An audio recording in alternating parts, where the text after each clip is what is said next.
Des moments où la douleur est trop grande pour être contenue. Il est des instants où même le silence pleure. Et aujourd'hui est de cela. Nous sommes réunis ici non par choix, mais par la cruauté de l'histoire. Nous sommes réunis autour des morts trop nombreuses, des vies fauchées trop tôt, des destins brutalement interrompus.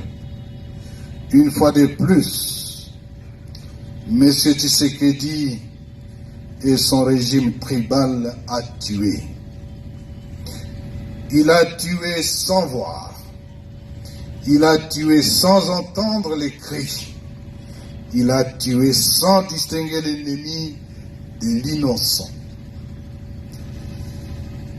Par des bombardements aveugles et indiscriminés, il a sémé la mort là où il n'y avait que des civils, des femmes portant la vie, des enfants portant l'avenir, des vieillards portant la mémoire,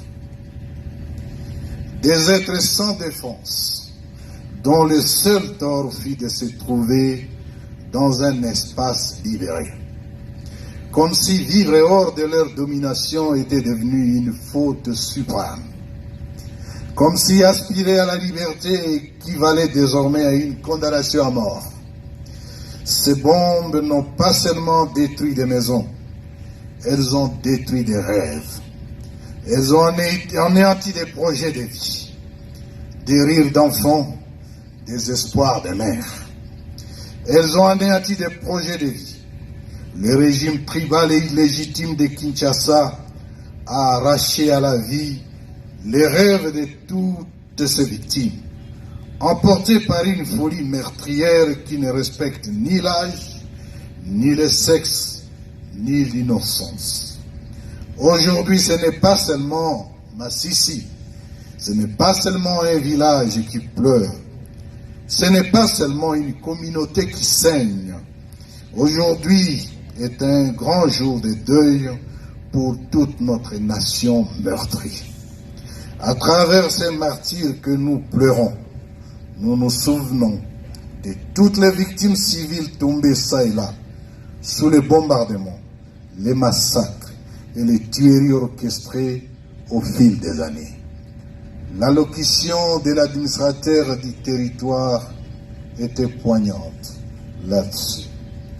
Pendant que nous rendons hommage aujourd'hui aux compatriotes massacrés par le régime tyrannique de Kinshasa, d'autres compatriotes sont victimes de massacres et exactions répétées dans les zones sous occupation du régime de Kinshasa et non encore libérées, notamment par les groupes EDF, Codeco ainsi que les mercenaires étrangers et les milices à Beni, à Lubero, et surtout en Ituri, par les milices Mobondo, au Maindo, au Kwang, Kwilu et à Maluku, les Kuluna à Kinshasa et les forces du progrès de l'UDPS.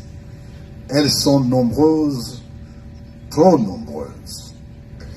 Et chacune d'elles mérite que son nom résonne dans notre mémoire collective. Je tiens à rassurer solennellement, au nom de l'Alliance Fleuve Congo, mouvement du 23 mars, les populations des territoires libérés. L'AFCM 23 demeure pleinement engagée à assurer leur protection contre toute menace, d'où qu'elle provienne.